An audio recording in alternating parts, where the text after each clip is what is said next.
Bom, pessoal, vamos para a nossa aula de número 78, estacas de madeira. Vem comigo para essa aula. Bom, pessoal, estamos na nossa aula de número 78 da NBR 6122. Hoje vamos começar estacas de madeira.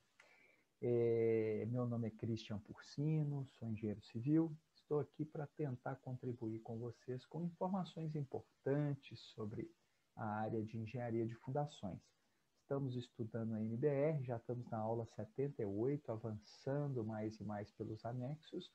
E hoje uma aula bem rapidinha para introduzir o assunto estacas de madeira, né? Anexo D, normativo, estacas de madeira, procedimentos executivos, aula de número 1, né?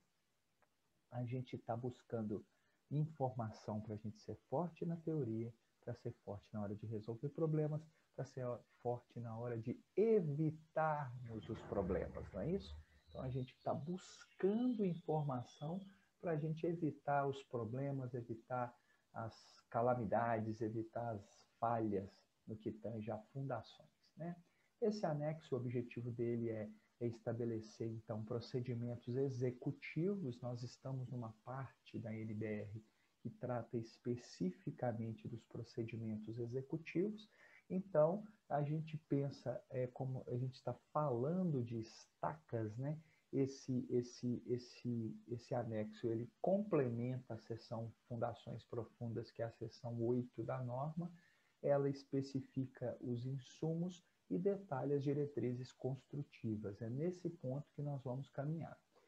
Estaca de madeira, pessoal, as características gerais das estacas de madeira, elas são utilizadas, né? Estacas são empregadas usualmente para obras provisórias, né? A gente usa ali para fazer alguma situação provisória em estacas, né?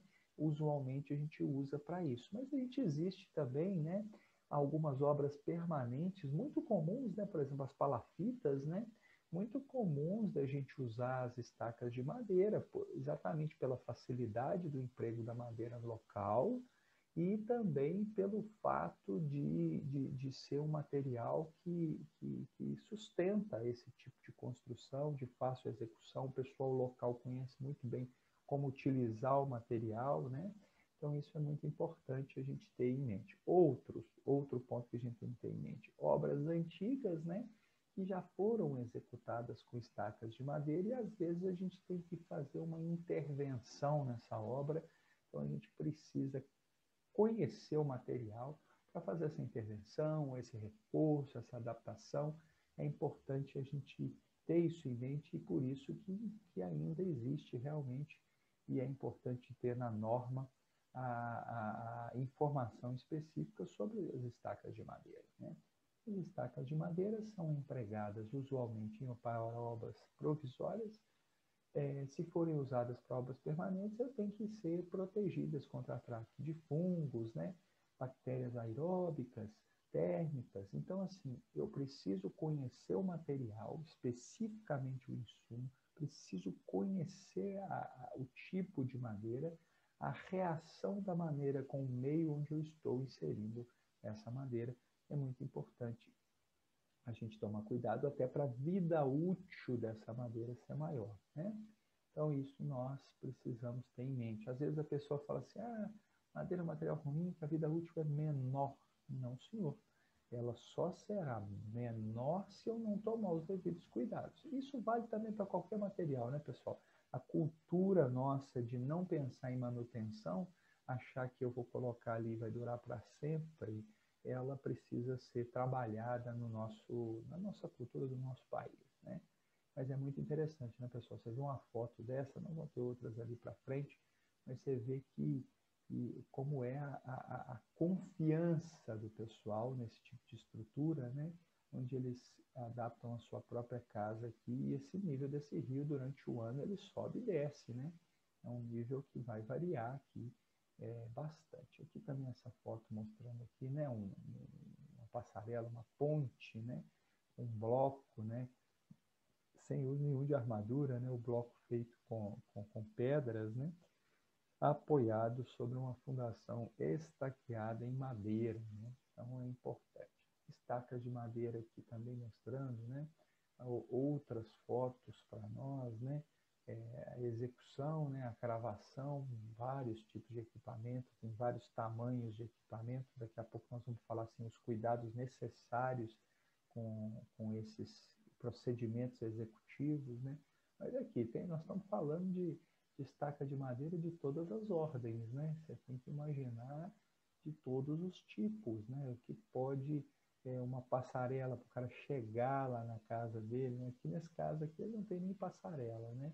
A casa dele suspensa, né? Sobre fundações estaqueadas, e aqui também, né? Então, assim, é realmente uma constatação de que o uso em determinadas áreas é difundido. Por exemplo, pessoal, nós estamos começando agora um projeto lá na ilha de Marajó, né? Um projeto solar, para levar exatamente energia para essas palafitas, né? Para esse tipo de construção.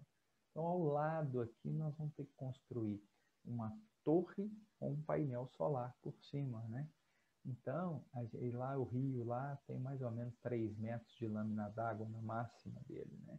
Então, nós vamos ter que trabalhar primeiro com essa... Nós estamos sendo impedidos de usar a própria madeira local por meio ambiente, sendo que todas as casas já foram construídas, mas como a empresa de energia está chegando, ela tem que dar exemplo, ela tem que dar, mas assim, é uma falta, na minha opinião, de bom senso, né? Porque você tem bastante madeira lá, madeira tratada, madeira que pode ser usada de uma forma muito mais controlada do que se usa, né? Nesses casos, e você conseguiria custos menores e a mesma qualidade que tem por lá, né? Mas no caso nosso, nós vamos fazer os painéis, as fundações em estaca metálica, né? Então, assim, se você for olhar, né, não é mais impacto você cravar um perfil metálico no local assim do que você usar a própria madeira local. Mas é isso aí. Nós temos que ter tudo isso na nossa equação, né? Ó, continuando com características gerais, a ponta e o topo devem ter diâmetros maiores que 15 centímetros e 25 centímetros, respectivamente. Então, ponta no mínimo 15, topo no mínimo 25, para essa estaca está o quê? Conforme a norma, tá? Então, eu preciso exatamente dessas dimensões para a gente ter uma estaca conforme a norma. E aqui é interessante, tá, pessoal? E o segmento de reta que une os centros das seções, da ponta e do topo, esse segmento deve estar compreendido integralmente no interior do perímetro da estaca. O que nós estamos falando? Se eu pegar aqui um segmento de reta, né, do centro da seção da ponta, do centro da seção do topo, e pegar esse segmento de reta e unir ele no centro da seção da ponta, esse segmento tem que estar dentro da seção da estaca. Por que está falando isso? Porque eu posso ter uma estaca completamente sinuosa, né? E uma estaca completamente sinuosa, ela não vai transferir essa carga de forma correta, né, pessoal? Então, essa indicação é para evitar, né, que a gente use, né, seções sinuosas na minha estaca. Isso é importante, é normativo, para a gente não ficar achando que qualquer pedaço de madeira serve como estaca, né? Pelo menos segundo os critérios normativos e também em questão de transferência de esforço mesmo, né?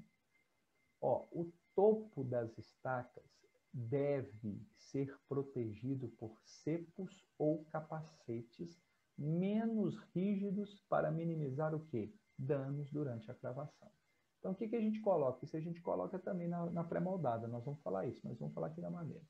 Eu preciso ter cepo e eu preciso ter capacete menos rígidos, porque senão você ainda contribui mais ainda para arrebentar a cabeça da estaca. Isso aqui é um amortecimento da pancada. Isso vai amortecer a pancada, isso vai dar um alívio. Tá, tá, né? Então, isso precisa ser, então, menos rígido para minimizar danos durante a cravação. Eu preciso dessa proteção, ela é necessária, ela é obrigatória na norma. Eu preciso necessariamente utilizar capacete e cepo para que o martelo bata e seja amortecido o golpe nesse ponto, tá? Entretanto, quando, durante a cravação, ocorrer algum dano na cabeça da estaca, a parte afetada deve ser cortada. Então, por algum motivo, na hora da cravação, eu tive algum dano na cabeça dessa estaca, eu tenho que cortar essa cabeça, né? Tem que cortar essa parte afetada e desprezar, descartar essa parte afetada, tá? Isso é muito importante e muito interessante, né? Aqui na foto também já mostra, né, a questão da medida do repique, né, da nega, isso é muito importante, nós vamos falar ali depois, né, mostrando aqui nessa figura essa questão, né? Tá. A própria norma permite que, quando se tiver que penetrar ou atravessar camadas resistentes, é claro que não é rocha, né, não vai adiantar, né? Mas camadas mais resistentes, as pontas devem ser protegidas por ponteiras de aço. Então, eu tenho vários tipos de ponteiros de aço que eu posso usar, né, na ponta para cravação, que isso vai facilitar mesmo a minha penetração em solos mais resistentes, evitando até a ruptura dessa minha ponta, protegendo e deixando a ponteira de aço, vai deixar isso mais resistente à cravação e vai me facilitar essa penetração em camadas mais resistentes. Isso é permitido e é devido, né? Equipamento e cravação, B3, né? A escolha do equipamento deve ser feita de acordo com a estaca, ou seja, dimensões, características do solo, condições da vizinhança e peculiaridades do local. Então, obviamente, eu vou determinar qual equipamento eu vou usar na minha cravação em função, né, de várias características locais. Acesso, como que eu vou conseguir chegar, né, as dimensões da minha estaca, naquele sentido que a gente está falando aí da proteção com cepo e capacete, né? Condições da vizinhança é importante, né? Eu não posso afetar com a minha cravação, com a minha execução, as condições de estabilidade das obras da minha vizinhança e peculiaridades bem particulares, né? Particularidades e peculiaridades locais, né? Ó, as folgas do martelo e do capacete, ou seja, você tem uma folga de encaixe ali, né? Ela não pode ser superior a 3 centímetros em relação às guias do equipamento. Então, eu não posso ficar muito folgado ali, não, para evitar algum esforço adicional. Essa folga, ela necessariamente existe para você encaixar, né, o capacete, né, e o martelo, mas você não pode, a norma exige que isso não pode, né, é uma exigência, ser superior a 3 centímetros. Né? O formato do capacete deve ser adequado à seção da estaca e possuir superfície de contato plana. Claro, né, para que essa transmissão de impacto ocorra em toda a seção e não em parte da seção, né? Então, o formato do capacete deve ser adequado à seção da estaca e possuir superfície de contato plana, com encaixes inferior a 3 centímetros, mesma história, né? Sendo periodicamente verificadas e corrigidas eventuais irregularidades. Eu preciso fiscalizar. Eu preciso periodicamente verificar se essa estrutura condiz com que essas exigências da norma, porque as coisas podem começar bem e caminhar para o mal. Então, isso eu preciso estar ali com uma manutenção periódica, preditiva, preventiva. Eu preciso ter manutenção, tá, pessoal? Suas dimensões externas devem ser compatíveis com as do martelo, de forma que a carga transmitida seja centrada, porque eu não posso ter uma excentricidade que gera um momento na minha cravação que é prejudicial à minha estrutura da minha estaca. Então, isso é muito importante também, né? No caso em que a cota de arrasamento estiver abaixo da cota do plano de cravação. Então, o que acontece? Eu tenho o meu plano de cravação, mas a cota de arrasamento está um pouquinho embaixo, ok?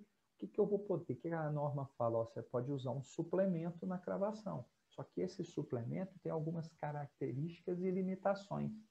Eu posso suplementar, fazer, né, um suplemento mesmo da minha estaca, né, para que lá embaixo eu já crave ela lá embaixo, para não ter que quebrar ou cortar esse tamanhozão de estaca aqui, né? É isso que a norma está falando. No caso em que a cota de arrasamento estiver abaixo da cota do plano de cravação, pode, ou você quebra tudo, né? Mas você pode, né, utilizar um elemento suplementar chamado prolonga ou suplemento, né, com comprimento limitado a 2,5 metros. Então, o máximo de prolonga ou suplemento é 2,5 metros. Isso é importante a gente estar de acordo com a norma. E deve possuir área de seção tal, e aí é importante, que a impedância do suplemento seja a mais próxima possível da impedância da estaca. Isso é tratado para nós, definido para nós lá no ensaio de carregamento dinâmico, estacas, né? Lá na norma 13.208. Né? Um aviso importante, né? Esse aviso é importante. Quando for usado esse suplemento, o critério de nega deve ser recalculado. Então, às vezes, eu tenho uma estaca com suplemento e outra sem suplemento. E, às vezes, nós seguimos o mesmo critério de nega para todas as estacas. Errado. Errado. Está errado. É isso que a norma está nos alertando aqui. Ó. Quando for usado o suplemento, o critério de nega, né, deve ser recalculado, levando em conta a influência do suplemento na transmissão de energia entre o martelo e a estaca. Esse suplemento ele está contribuindo para a equação de energia e, com isso, a gente precisa recalcular o valor da nega para aquele caso em específico. Então, isso precisa ser um alerta importante para executor, para calculista, para fiscalização, e é diferente. Eu preciso recalcular, eu tenho que ter valores diferentes nesses pontos. O sistema de cravação deve ser dimensionado de modo a levar a estaca até a profundidade prevista para sua capacidade de carga, sem danificá-la, sem exagerar na força, no impacto, né? Então, eu tenho que estudar um sistema de cravação, eu tenho que utilizar um sistema de cravação que deve ser dimensionado, né? Eu tenho que dimensionar esse sistema de modo a levar a estaca até a profundidade prevista em projeto, né? Para aquela capacidade de carga sem danificá-la. A cravação é normalmente executada com martelo de queda livre, cuja relação entre o peso do martelo e o peso da estaca deve ser a maior possível, respeitando-se a relação mínima de 1. Claro, né? Eu vou ter que, o peso do martelo e o peso da estaca tem que ser a maior possível, ou seja, eu tenho que ter um martelo mais pesado do que a estaca, no mínimo do mesmo peso, é isso que ele está falando, né? Para cravar essa estaca. E aí vem um alerta, pessoal, que a norma ainda